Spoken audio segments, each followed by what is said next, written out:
because I just want as much value as possible.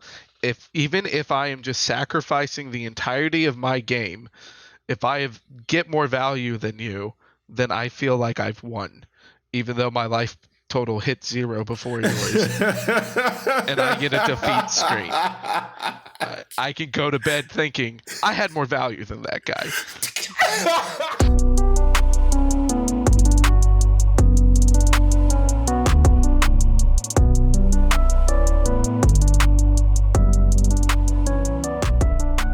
Welcome to Casuals of Runeterra, episode 25. I'm your host, Ryan, here with your other host, Hetch. 25. It's a milestone episode, baby. 25. Who would have thunk that we'd be here? Yeah, considering like we skipped a week, so that was so we really took our time to get here. Trying to plan this one out. Hey, they don't need to know that, man. We work around the clock. For you, our lovely listeners. Endless hours, night shift, graveyard shift. Graveyard shift, no rest for the wicked. So let's get into housekeeping stuff before we let you guys know what we're doing for this special episode. If you haven't read the title already. But as always, you can listen to us everywhere. Follow us on Twitter. It's the best way to keep up to date on episodes. That's at podcastcore, that's COR. And you can send an email to the same name at gmail.com. And then, leave a like, follow, and a short review, and tell a friend to crack their glow sticks and leap into an alternative universe with the Casuals of Runeterra podcast. All right, man. I am not I'm so cool and edgy, so I don't know this K-pop stuff. So, I'm just talking out of my butt this time, but it shouldn't be glow sticks because many of these K-pop groups, they have actual fan organized sticks, and they will call them like some places it'll either be like fan sticks or spirit sticks. Yeah. And are you done? Depending on the group, like they can sell for a lot of money too. So we're not doing this. All right, this is not the path of this episode. And as you listeners already know, we're doing K-pop. All right, K-pop is the name of the episode, and we're talking about KDA. It was bound to happen, and we're happy for it. We're here for it. And I, Hetch, totally stand this episode. The stamp of approval. So yeah, we're going to talk about KDA. I don't know if you guys have been under a rock, but the newest event that has happened, which has surprised everyone, because I didn't think we would have one this soon after the Spirit Blossom event, to be honest. But it's that time of year where KDA drops another track, they do a performance, they have a new video, and it's really good. The last one was really good too. Yeah, so. But to see them, that's what I thought was like, oh, this is amazing. And then they just took it another step further. And now I'm afraid of what's going to happen next time, because we'll get into some like fan reactions, industry reactions. But what is KDA? We got to start somewhere, right? Yeah. So KDA is a pop group depicted with the characters in the game, right? And it's an actual production with a whole team behind it, etc. It exists lore-wise so it still fits into what we do. It exists lore-wise as an alternative universe that overlaps on top of Runeterra. So there are a few other universes that they have that are alternative, that are completely separate. This one, everybody is kind of thinking that it's closer just because of the overlap with Ari, mainly. I think the big thing is that this is like the idea of the KDA group, and this idea of like the kind of the alternate universe is more of a shout out to the very original lore of League of Legends, because the player, as in you are going in to play the game League of Legends, you are a summoner, and you are summoning these characters from Runeterra to a battle royale. But this was before Battle Royale, so back in the day it was the MOBA. Old man. In my day, we had to push lanes. So the KDA is definitely more of like an homage to, a tip of the hat to the summoners. It's like, this is, like, hey, we're famous in this world now, so we got our side project of this pop music. And it's cool. KDA, the name, obviously people are familiar with: kill, deaths, assist. Nice play there. And when Riot talked about their venture into this, we all know that it is huge in Korea, right? Like League of Legends is a big game there. There's a lot of influence there as well. And that's kind of had this crossover over time where you have people who play the game who usually like K-pop and like that scene. And you have this, I'm not going to call it a waifu situation, but I think that's the best way to explain it is the way Riot approaches creating characters and getting people attached to characters fits very well with how K-pop groups are designed, right? Like in general, like pop groups, let's just say pop groups, because it's like the Power Ranger effect, right? Where you have all your different Power Rangers, you pick the one you like the most, and then you stand them. But I digress. Let's talk about which character specifically they picked, right? Right. So the leader is Ari, right? And then we have Evelyn as the rebel, right? And then we have Kaisa, who's probably the newest character as far as the lineup. I'm not sure where Seraphine and Kaisa fit. Seraphine is the newest. Seraphine. Okay. I don't even know if Seraphine's live in League yet. Oh, really? Like Seraphine was made for basically to grow into KDA. Okay. And made for the newest KDA release. Like okay, so, I didn't know it was that fresh. Okay, so yeah. Okay, so then you have Kaisa, Akali, and then as we mentioned, Seraphine. And the attributed attributes there is like you have, okay, Ari is the leader. We know her from Popstar, the Popstar outfit, and that's kind of where it starts from the lore standpoint, is they say, oh, she was a pop star, and then she went on and grew and got bigger and bigger to start this group KDA.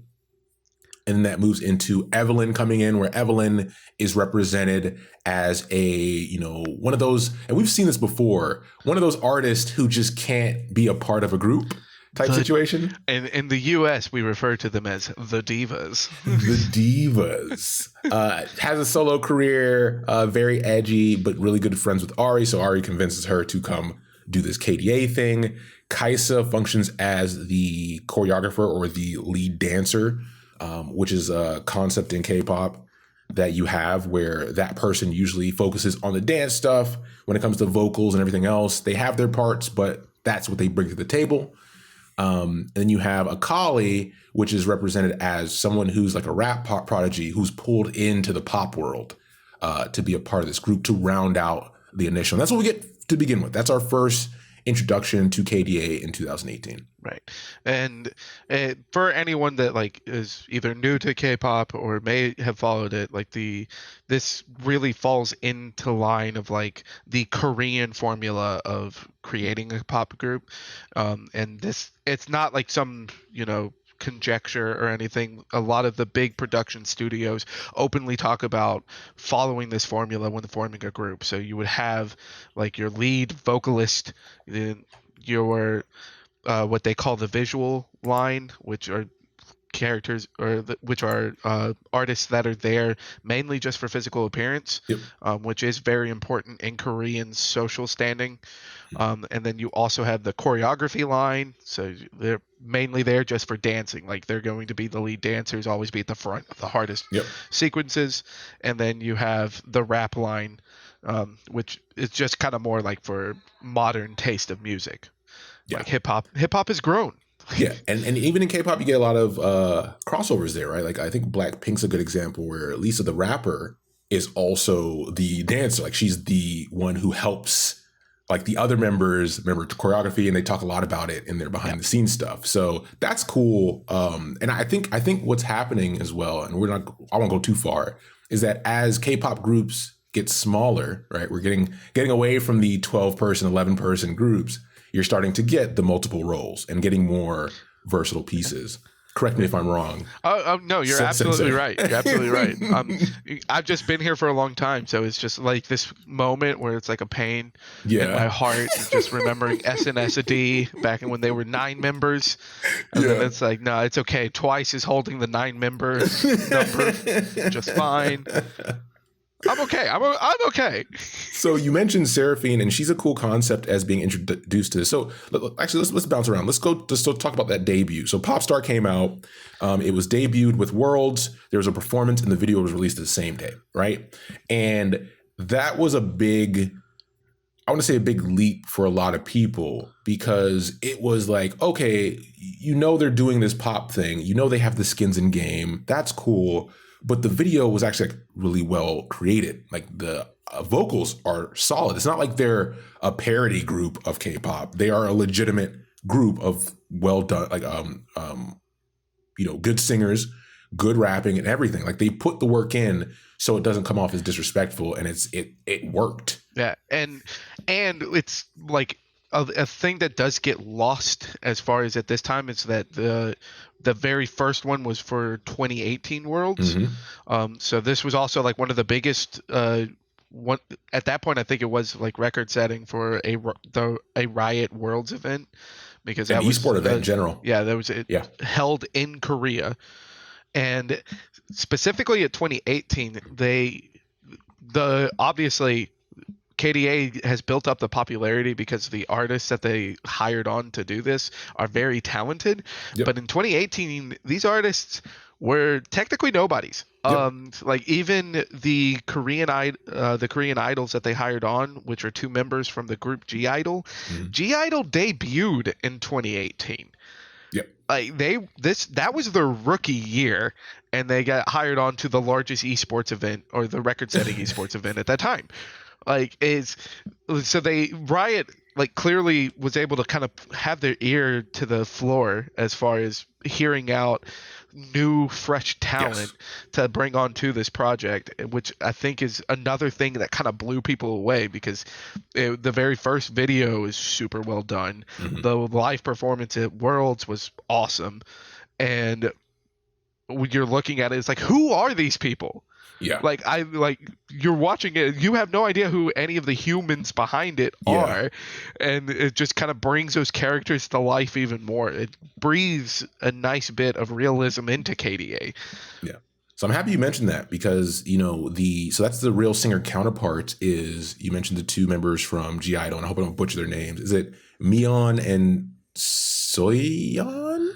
As a fellow American, I've got no idea. I too will butcher them. I'm pretty sure though it is Yun instead of Yun, like Yan. I think it's Miyun and Soyun. Okay. That sounds good. That sounded good to me. And I will take the brunt. Like, please, if we have any listeners that are fluent in Korean, feel free to butcher me. I would, because I do enjoy trying to learn other languages. So yes. Grill me. Yeah, and they do Ari and Akali respectively, so the rapping portion, the main vocals.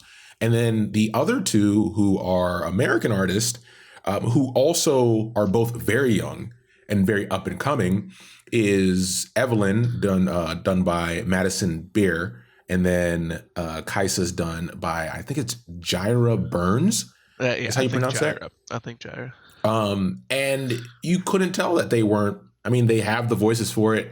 They have the charisma for it because they do participate in the choreography. Like when they do the mocapping and everything, they have like a dance studio that helps them, but they also do the choreography when they're doing these animations, and then you get the final product. So, like you said, that an eye for talent and being involved that early in a process shows that Riot's really trying to become part of, like, have a musical influence in that space, which is a huge undertaking. We know they have the money for it. And why not, right? Like if it brings fun and it opens up doors for these artists, why not give them that, right?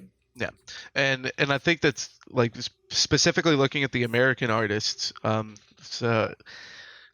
think it's also the perfect kind of stepping point when we go on to 2020, because even at that, like in 2018, like these are the first time that I'm hearing of like Madison and Jyra. Yeah, and then the next time that we bring up KDA is for a launch of a new League of Legends character in Seraphine. Yep. And it's an up and coming star through social media. Yep. Outside of social media, I don't know any of these artists really. Specifically looking back at 2018, it's like now it's like, oh yeah, I know them from KDA. Yeah, exactly. So it's like they really, it shows a lot of love as far as putting, like, actually being invested into the production that you're making. Yeah. And it is refreshing to see that there are, like, that the people working at Riot, the internet loves to joke about how Riot has come to be. Yeah. I'm not innocent of that crime either. But like, it's nice to see that, even all joking aside, the people that are working there still love the product that they're working on. Yeah. And that's so, yeah, we introduced Seraphine recently as the new member, and she's voiced by Lexi Liu. Is how I think how you pronounce that. She's actually a Chinese singer, which obviously we know Riot has a presence in China as well, right? So they're bridging the gap as far as all these different cultures, and then involving them all in the production of this thing. And that's actually like a very, I mean, yeah, it's a corporation, whatever, but that's a very true to heart thing to be able to approach it that way, because they did mention they tried the music producers that are on the team actually participate in the music created for the game.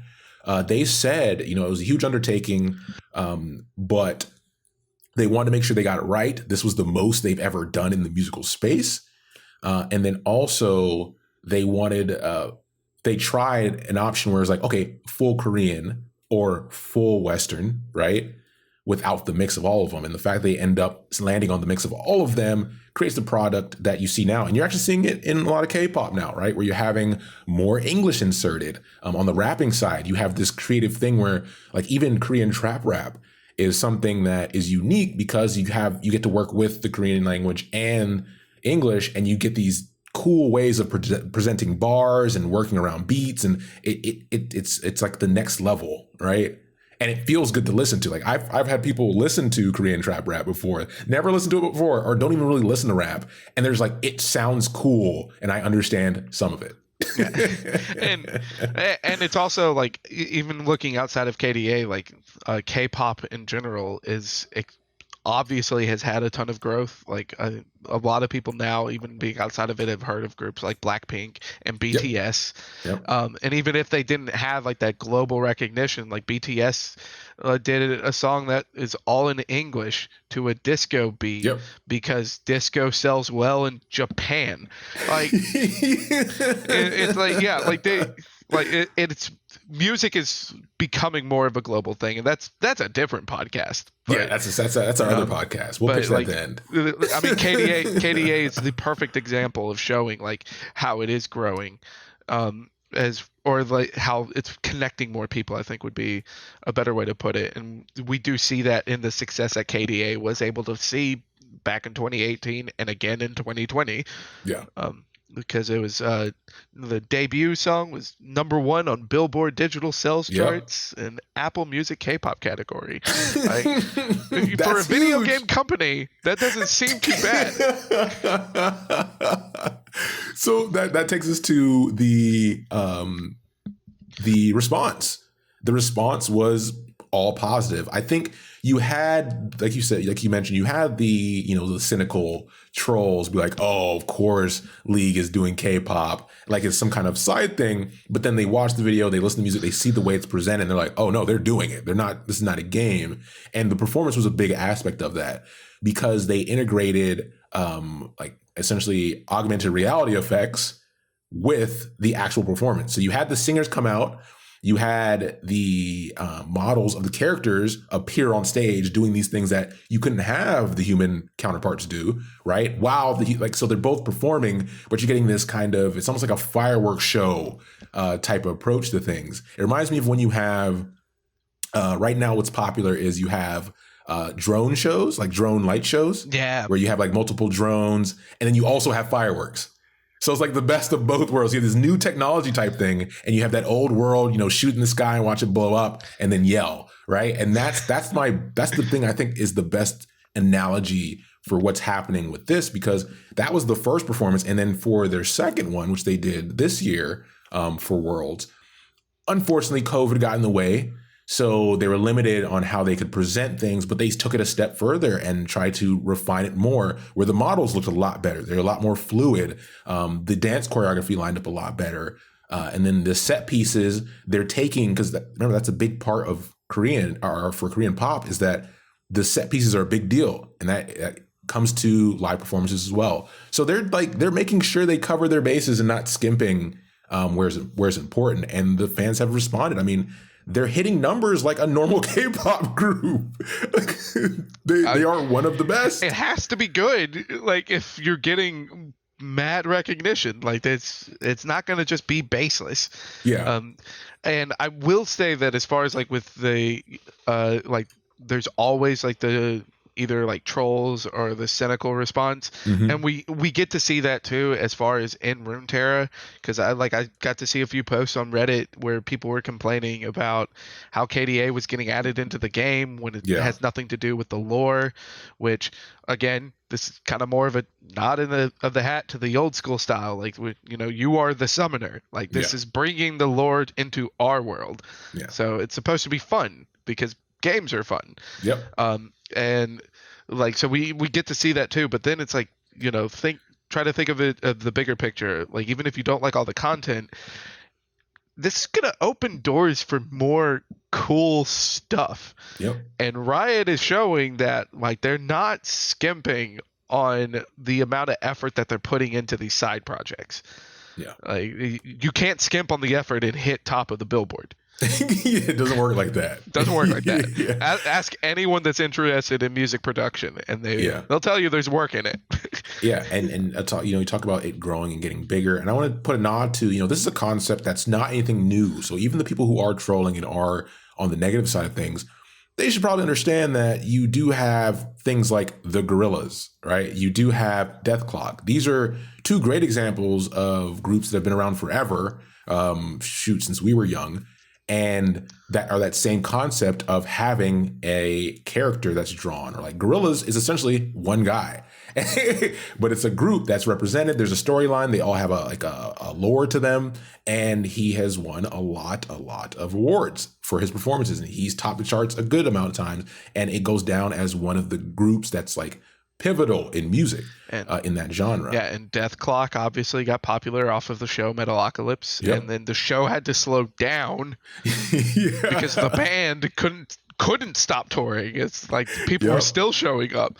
Fun fact: Deathclock, one of the highest selling metal artists of all time, and then also the highest selling death metal artist of all time, only beating their record each album they released. So the first one, the second one beat the first one, the third one beat the second one, and all three of those are way above the next one in line. Yeah. So, summon the Kraken for the boys. Summon the Kraken for the boys. And this is like, and that also kind of goes back to like, anyone that's kind of like, if you don't like the K-pop and you're trying, and you're not too happy about like KDA being added into the game, again, think of what doors it opens, because one of my favorite things that Riot has ever done is pentakill. Yep. And obviously, like the characters like Kaisa and Evelyn and Seraphine, like they're not actually in the game of Runeterra, and none of the pentakill characters are in there. But we have a KDA event. This could also mean a pentakill event, which that would be awesome. And then you'd get to see like some metal stuff when you log into your Runeterra. And more importantly, I'd get more pentakill music. And I'm down with that too. So it's like the whole event is just fun. But have fun with it. Have fun with it. What are we gonna have fun with though? Oh, these cards. Oh, you already know I'm having fun with these cards. Oh man. Boy. So coinciding with KDA is the event we talked about. And we thought, okay, well, it's going to be awards, and the awards are really cool. I mean, obviously the minions you can have on your board, the music aspect of the board that they have where you can swap tracks while you're playing. The emotes are obviously awesome, but then they gave us cards this time, like just 6 cards. And we're going to go through those because they did shake things up a bit. And they're going to be there for as much as we know, the foreseeable future. Yeah. And obviously, like, it was like people had like questions of whether or not they'd be viable. Some are and some aren't, which is awesome. The fact that like these free cards that are given in an event, like some of them, like they can be competitive. Yeah. So we start with the 12-costed slow spell, Feel the Rush, which is summon 2 different random champions from your hand and deck, raise their stats up to 10/10. Sure, why not? right? I mean, it costs 12, so it's like I guess the earliest you can cast it is on 9.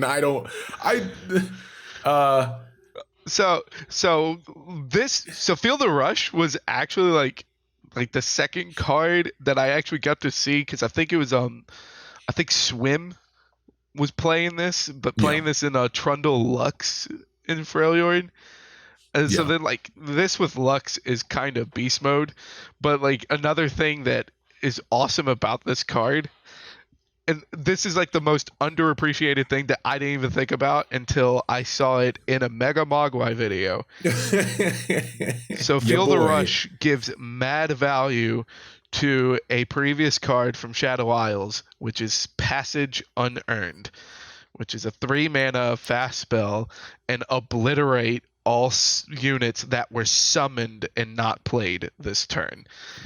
And holy crap, the fact that like we have a new card that is now like bringing a garbage quote unquote card into the limelight just because it counters the crap out of it so hard is ridiculous to me. This is the kind of stuff that I find fun, of just like, it's all about fun, and without obviously ruining everything else, which, we give credit to the Runeterra designers because they've done well so far. So besides the 3-mana burst spells, but we won't go there. So the next spell is Out of the Way, which is a 5-cost slow spell. For the rest of the game, allied buffs, except barrier, good choice, are permanent. Draw 1. You said good choice. Boo! Boo! Break my game! Nothing would die, Hedge, if you let it work like that. Hey, we had a meta that was nothing but pirates and Lee Sin. All right, so just go ahead and give us like a week to just hate ourselves with permanent barriers. Everyone playing Shin Fiora for a week straight. I know, then right? Nerf it. Talk about sucking all the fun out of the room. So the next one is a 5-cost fast spell, Go Get It, which is the only fast spell of the bunch, which is significant. It's recall an ally to summon an exact ephemeral copy in its place. Reduces cost to 0 this round. And like we didn't do it with the first one. So the first Feel the Rush was Ari. Oh yes, the last one was Kaisa, and this one is Akali. Correct. Which like it is kind of important because if you haven't gotten a chance to play these cards yet, when they pop off, they actually do have like a KDA animation, which is super cool. Go Get It is the one I've been playing around with the most, because I just want as much value as possible. Even if I am just sacrificing the entirety of my game, if I get more value than you, then I feel like I've won, even though my life total hit 0 before yours, and I get a defeat screen. I can go to bed thinking I had more value than that guy. And there is nothing more valuable than making a copy of certain units and then getting that card back in your hand that costs 0 mana. Where's the downside? There's plenty. And my only one win with this card shows that there's plenty of downsides. But I'm playing this one a ton. Dude, that's hilarious. Because you're totally right. Like, as long as I can feel good about my value, you can beat me up and leave me for dead in an alley. But I'm the true winner. So the next spell we have here is an 8-cost low spell called Give It All. Raise all allies' power and health to the highest power and health among allies. Grant all allies allied keywords. Did you think they were trying to see how many times they could put ally on that card? Do you think that this was like trying to encourage was this a trap for us to be like, okay, let's see if we could challenge podcasters to look at each other and say, now say that 3 times fast. Ally. This one I think the one thing that, cost is still factors in here. It's a powerful ability, but at this point in the game, because you have to maintain a board in order to make this valuable. So not only do you have to have the thing that you're pumping everything up to, but you have to have the things you're pumping up, right? So it never gets too out of hand if you're playing the game properly. If you're not interacting with your opponent at all, well, you're gonna get smacked, and that's your fault. So, but yeah, I think this one sounds very powerful on top, but it's not. It's not. Really and again, this is another issue as far as with the ones like these being slow spells, and this one is by far the one that's hurt the most for being a slow spell. Feel the Rush might be hurt a little bit more, but like say you get yourself a nice looking board and you have an elusive unit on there, so then you buff up all these guys and you make them all elusives, and it's like, man, I did it, and you pass priority into a ruination. Like it's, and this There's nothing more K-pop than that, baby. Yeah. So then it's like, okay, so like with this one, like, does that mean you have to play it in Ionia and have deny, and just telegraph your deny like a mad lad? So this one is definitely a lot of fun.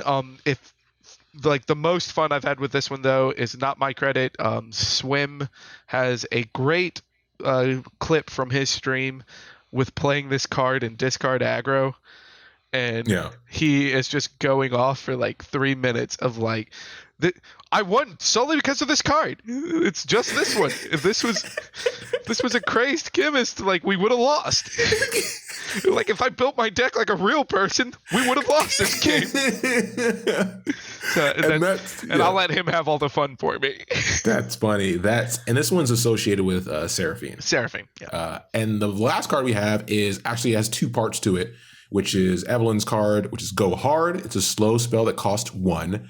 Drain 1 from a unit and shuffle 2 copies of me into your deck. Once you've cast me 3 times, transfer all copies of me everywhere into Pack Your Bags. And then Pack Your Bags is a 1-cost slow spell that's deal 5 to all enemies, and the enemy nexus, transform all copies of me everywhere back to Go Hard. So this one is like more of a fun spell type thing to do a lot of deck manipulation, cloning, etc., and playing around with that factor, which fits Evelyn very well. But we won't talk about that because her card's not out yet.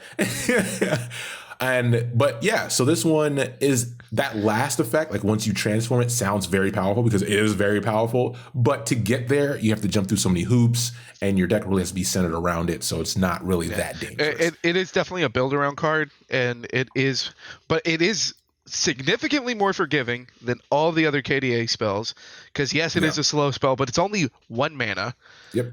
Any interaction that happens to this card, you still get the shuffle effect. So you're not even necessarily like negatively trading if the card gets answered.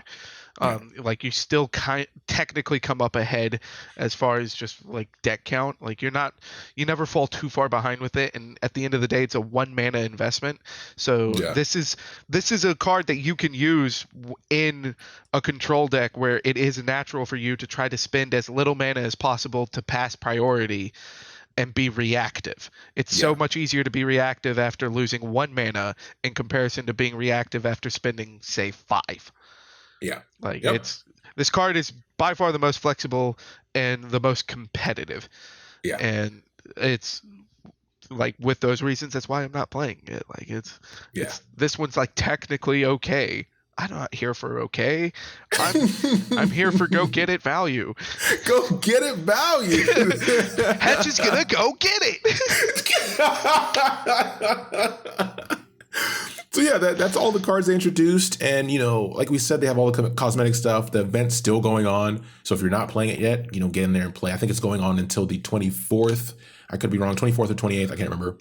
So get essentially around the Thanksgiving holiday if you're on the Western side of things. But so this obviously brings us to the part of the episode where I ask Hetch his question / challenge. But today it's just a question. And it's an obvious one. Which one's your favorite? No. Please tell me you knew this was coming. Like it writes itself. It's less about I knew it was coming and more that I just didn't want to choose. And I'm going to write the answer down because I know the answer. So I'm going to write it down. And then I'm gonna let you say know it. the answer. And then Yeah. bold is brass. All right, go ahead. Or I guess I have to go first since I'm the host kind of thing. I get it. Yeah, yeah, yeah. All right, to give you some time. Yeah, So pay your respects. mine's not original in any sense, which is it's upsetting because I like them all. I think we've dedicated a whole episode to this. Like as K-pop fans, as fans of Riot, as fans of Legends of Runeterra. Here it is, right? Here's a love letter. Anyways, Akali. I know it's not the outfit though. It's not the outfit, which was very popular for obvious reasons. But it's I like that singer as part, or that rapper as in G Idol. Like her style, her presentation, even in the videos. It's a direct link to the counterpart, even though she's not my favorite in G Idol, which is kind of confusing. Listen. All right, it's Akali. I like the way the character's presented. I like the backstory. I love hip hop. So that's what it is. Akali's my choice. Okay, so if for me, my brain goes more as far as trying to think more along the lines of what champion I liked more from back in the day when I played. So I would probably have to say Ari. Oh. So I got it wrong. Maybe. Oh no. Hetch can be a little different every now and then. You did this on purpose. Wait, who were you thinking? Evelyn, come on. Really? No, because for me it's a toss up between Akali and Ari. Okay. I didn't like Evelyn as a champion. I don't like Evelyn's character in KDA because it's just I don't appreciate drama for the sake of drama. that is some American pop stuff right there. Yeah, all right, leave that to the U.S. pop stars. Korean pop stars. They do their piece, and then you can see them on camera, bowing to everyone behind the camera, going, "Thank you so much for your hard work." All right, if the world was a little bit more like that, maybe we'd be a little better off. Who knows? Oh man, I should have gave you more credit. But no, I'm for me, it was obviously going to be Ari if you think about it, because even before KDA came out, all Ari's default dance and her default skin is from SNSD, otherwise known as Girls' Generation. Mm-hmm. She does the genie dance. Yep. And then if you bought the pop star skin, which I totally don't own that on my old account. Then the dance changed to Run. Yeah, it was the dance in the first dance was Run, and then Genie was for the pop star one. Yep. So Run Devil Run. So, yeah. So of course I'm gonna go with it for my Girls' Generation. GG baby. There you go. The history matters. Know your history. All right. Know where you came from. All right. You too can also have a hobby in making a podcast if you know your history. We have one extra thing here is a little general topic. Even though we're going a bit long here, but let us indulge.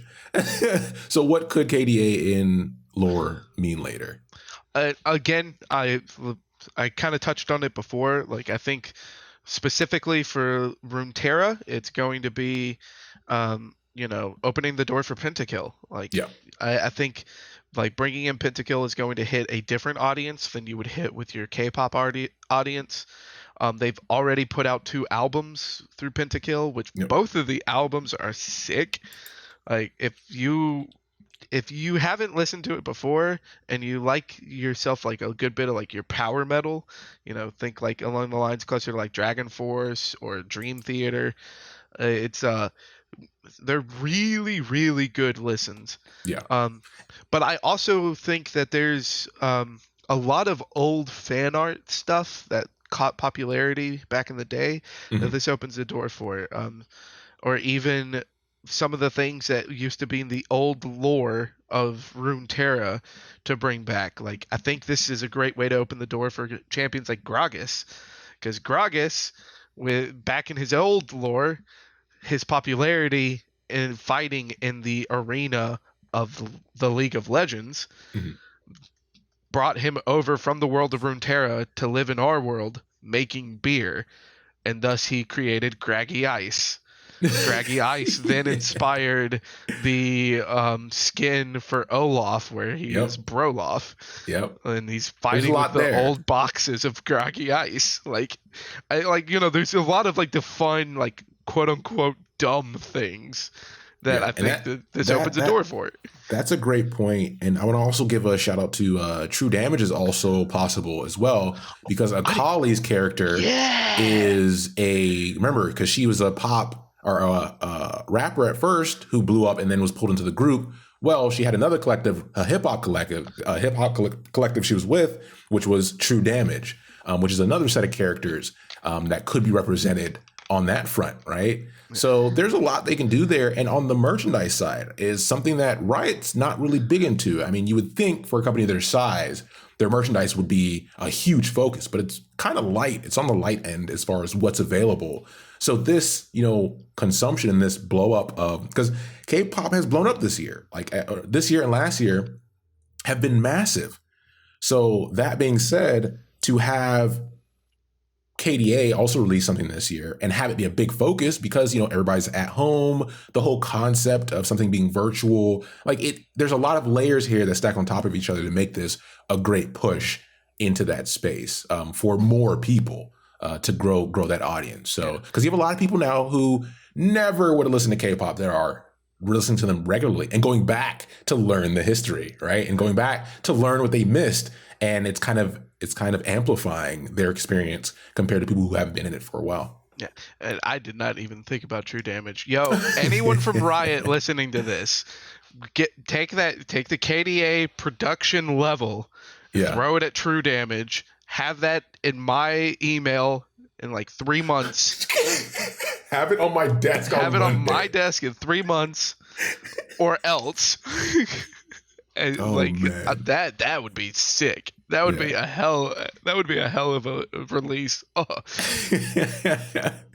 And I guess to wrap this up, if you haven't, the EP is out. Go listen to it. It's pretty good. Yep. It's a collective of songs. Most of them you've heard. The classic style of how they release stuff, and it's good. So check it out. Released yesterday is a live action dance performance of the newest song from KDA because they hit over 1 million. I think it was like either 1 million or 10 million likes. So this one is a live action dance that actually includes all of the members of the human counterpart members of KDA.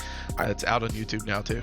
I think, before we wrap this up, I watched the video of G Idol's vlog, right? So the members do a vlog and they kind of pair up and they do fun stuff. And one of them was of the two singers who were in the group, the singer and the rapper in KDA, going to see the video first, right? They got the preview with, Madison and Jaira on like a Zoom call. And they gave them, their fan sticks and everything, got them set in front of a screen, and they're getting hype like they're about to see like a normal performance. And then they just starstruck. Like you watch them just stop and they're just staring at the screen the whole time, to the point where the way they edited the video, it's almost like they were trying to find a moment where they were doing something because they were just sitting there wide-eyed the whole time. And then I think it's Mion said, she's like, I almost cried, because it was so stunning, everything. And because it's imagine being in that world, imagine the effort you put into those videos, into those songs to make them an experience, into your shows, and then seeing a hyper realized version of that that you were involved in. So it's almost like the next step, or not even the next step, an alternative route, right? Like you can have both. And that's how you know that all the parties involved really are putting their best foot forward with it. Yeah, it's like that kind of natural reaction, because you're not gonna be like that stunned over it if you just went and half-assed it. Like that's true Stick passion figures. put in. Yeah, drawing the notepad. So flip book. There's a flip book in front of a camera, 4K camera.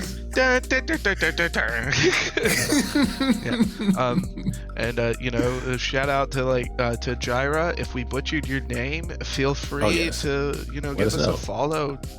Yell at me. Tell me how I should be saying your name instead. Yes, please do. There are a lot of different names we probably butchered this episode. Absolutely. But with that, thanks for joining us for this episode. Thanks for listening, because This was a little bit longer one, but we were having fun and kind of indulging, kind of chilling. And we're happy to make it to 25 episodes. That's a thing. We're doing it. And please follow our example. Boot up your Runeterra.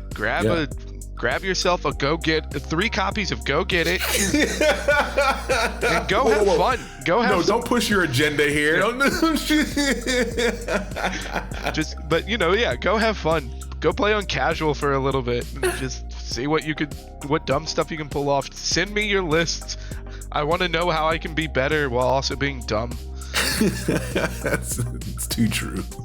So thanks for listening, you guys, and we'll be back soon with the next episode. Take care, everybody.